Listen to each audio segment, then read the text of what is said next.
Hello, welcome back to my channel. My name is India. Let's talk about my favorite books that I read in 2020. These aren't books that came out in 2020, or only one of them came out in 2020, but these are the books that I read and love, and some of them are now like some of my favorite books of all time. I've tried to form some kind of order to these books, so we have like some broken down into genre, and then I have some like runners up, and then my top favorite books of the year. In either case, all of these books are really good, and I think people should read them. We're gonna start off with my favorite poetry collections. Brand New Ancients by K. Tempest is so good. I mean, K. Tempest's work is so masterful and just like engaging and really like carries you along through like their storytelling and their wordsmithship. I don't think that's a word, but it feels applicable. This kind of depicts a few different characters going about their lives in London, kind of similar to Let Them Eat Chaos, but this evokes the godliness of everyday life and of everyday interactions, and really like plays to the fact that ancient gods were not good people. They weren't just like anyone else, but they weren't completely good. I am so excited to continue reading their work throughout my life. I then read The Madness Face by Andrea Gibson. I was reading this and it felt like I felt the feeling of reading good poetry. Was this the time when I was writing? Oh, yes! I wrote some motifs that come up in these poems. Hands on hearts, snow angels, the moon, kites, instruments, guillotines, and water meeting the ocean. These poems look a lot into gender and sexuality, but more rooted in place. The Bible Belt of the US, conservative states, conservative small towns. Oh, so good. Again, another poet who I'm just like so happy that that I am like privileged enough to be alive when they are writing. When they're doing stuff. Next, I want to talk about my favorite nonfiction books.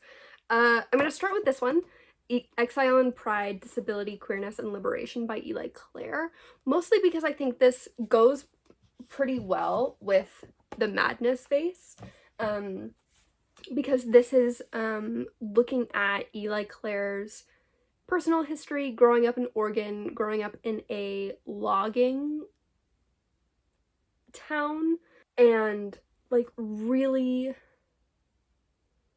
looks at how feminist politics and how environmentalist politics need to be cognizant of the people who are working in jobs that may be contributing to environmental harm, or just like for feminist politics of like being aware of the classism that comes out when feminists assume this like backwardness of working class individuals. Just so much. Again, like as it says, talks about disability. Eli Clare was born with cerebral palsy. Queerness, Eli Clare is queer and trans. Liberation. I'm so happy I picked this up. I picked this up because one of my very good friends from school recommended it. So read this. Read it. The other nonfiction book I want to talk about, I don't have with me. I read it as an ebook through my school library, and that is The Half Has Never Been Told by Edward E. Baptist. This takes a very meticulous and like detailed look at the parts of slavery that we don't talk about when we talk about slavery now, the parts of slavery that aren't included in our history books.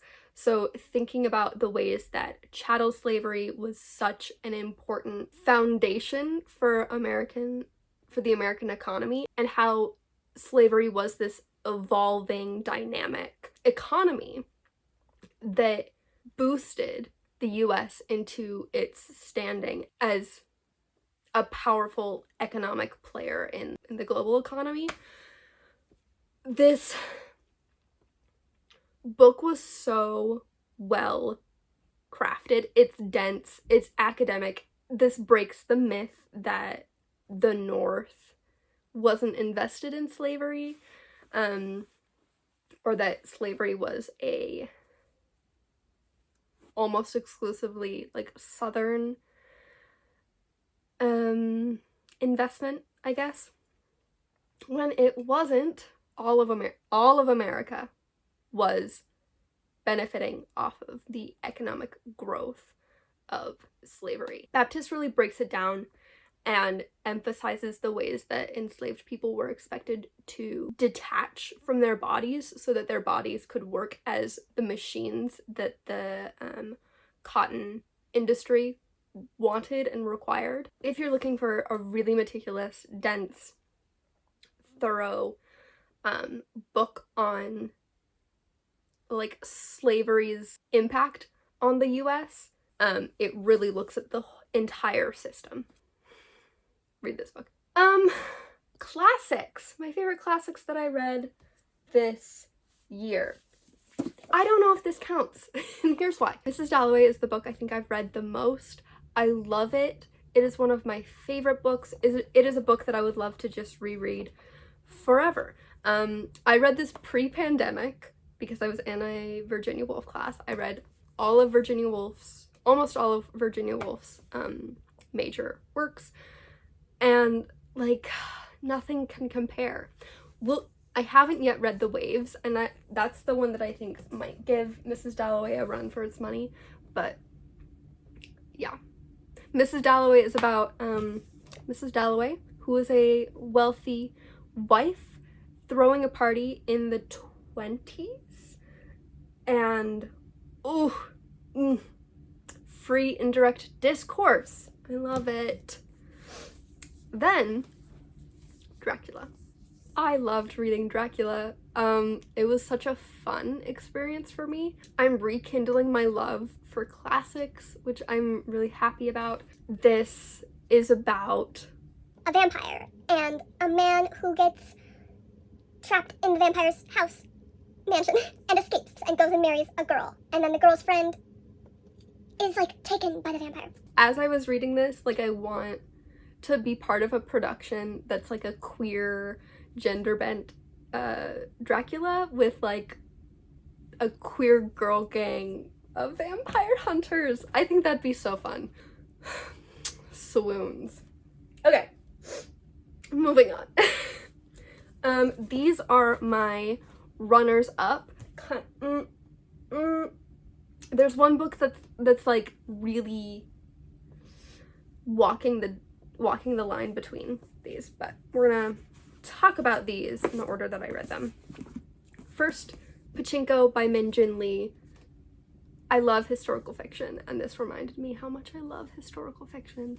This is about a young Korean woman and her journey to Japan and living in Japan. This is set in the early 1900s, and so this looks at Japan's occupation of Korea. This looks at the role of religion in Korea. One of the characters is a Protestant minister. This looks at gender. This looks at race, the racism towards Korean people in Japan, like something that I was really ignorant about, and so this definitely opened my eyes to that.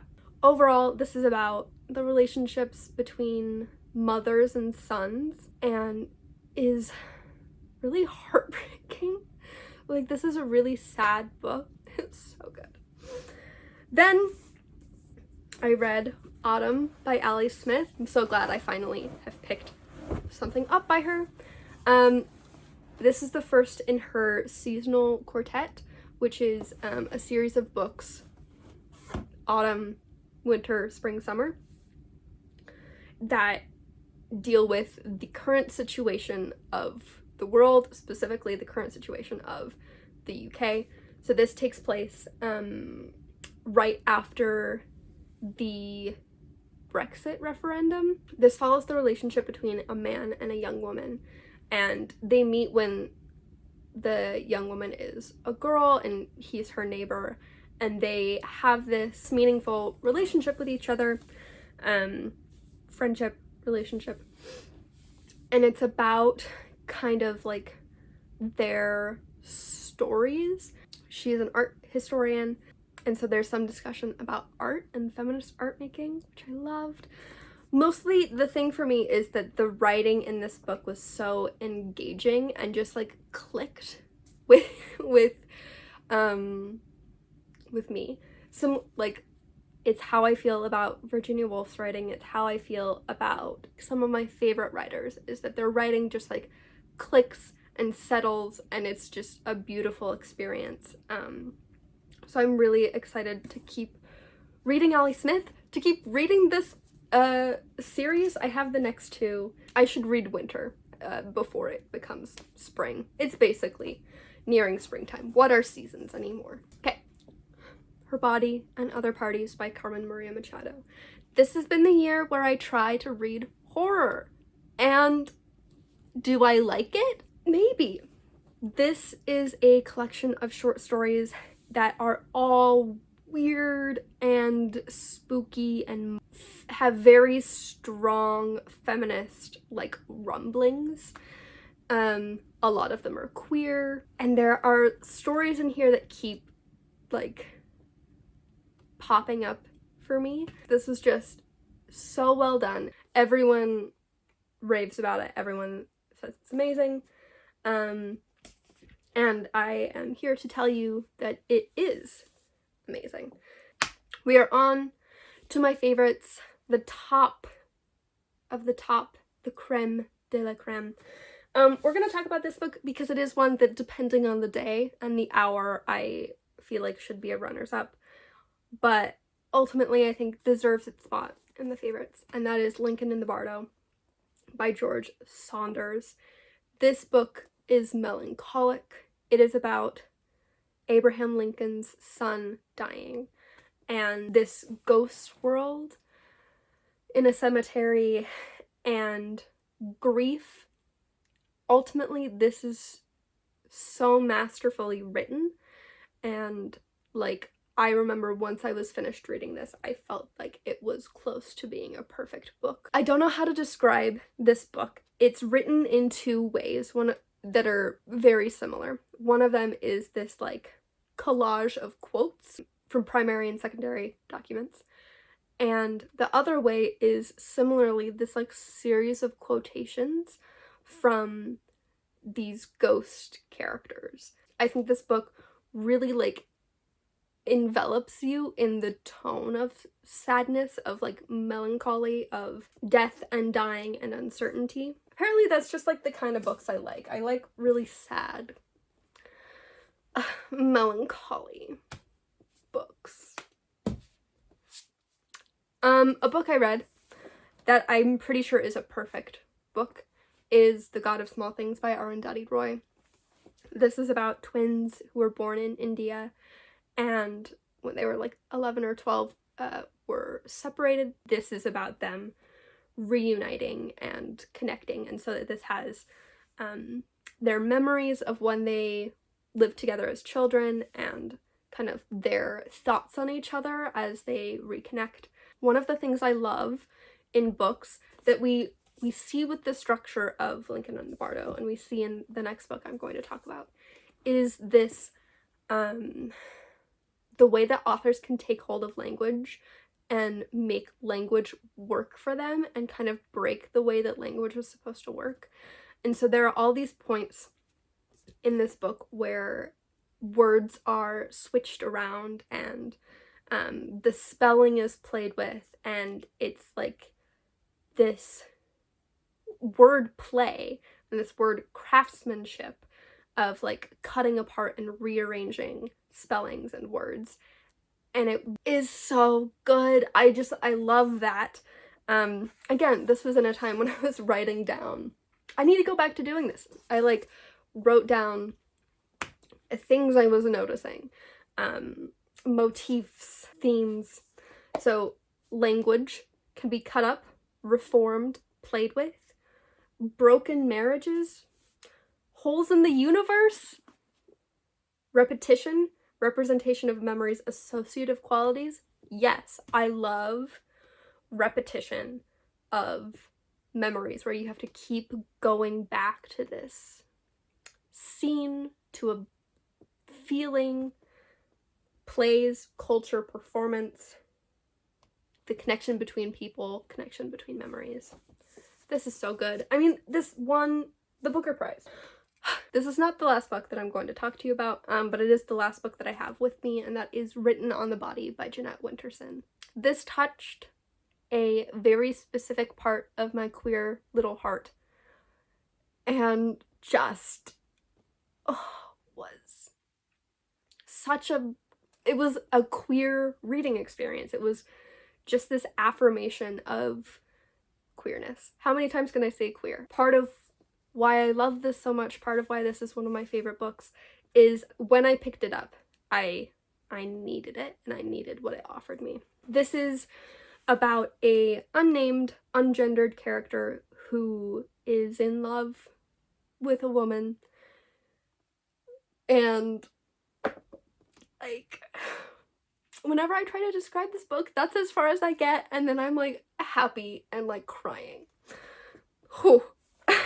This is about a love affair, and it's beautiful and terrifying and so consuming. I think this also was very melancholy. We can be kites and hold each other's string. Ugh. What? The last books are two that I want to talk about together because they're probably the most memorable books that I read this year. They are maybe the most impactful books I read this year, and that's Darius the Great is Not Okay and Darius the Great Deserves Better by Adib Khorram. These are two books in a series that follow Darius, who is Iranian American, and in the first book he is going with his family to Iran for the first time because his grandfather is sick and dying. So it's about him feeling not Persian enough, and it's about him feeling not American enough. This looks at, both of these books look at racism and schools and like racist bullying peers. This book describes mental health in a way that I've never seen before, and again, like, I really needed like a representation of someone who has depression and who takes medication. The first book also looks at Darius's relationship with his father, the way that it's strained, the way that both of them feel like they're disappointing each other. These books, they're queer. In the first book, that isn't necessarily like a huge point, but yeah, I think like the themes of family and friendship and feeling alone and feeling like people don't understand you, and then finding people who make you feel understood or make part of you feel understood was so good. So Darius the Great Deserves Better is the one 2020 release that I read this year. So thank you for watching this video. I know it's been long, but that's because I was gushing about books that I truly love. Let me know what some of your favorite books that you read this year were. I'd love to know. If you love any of these books, please tell me about it. See you in another video.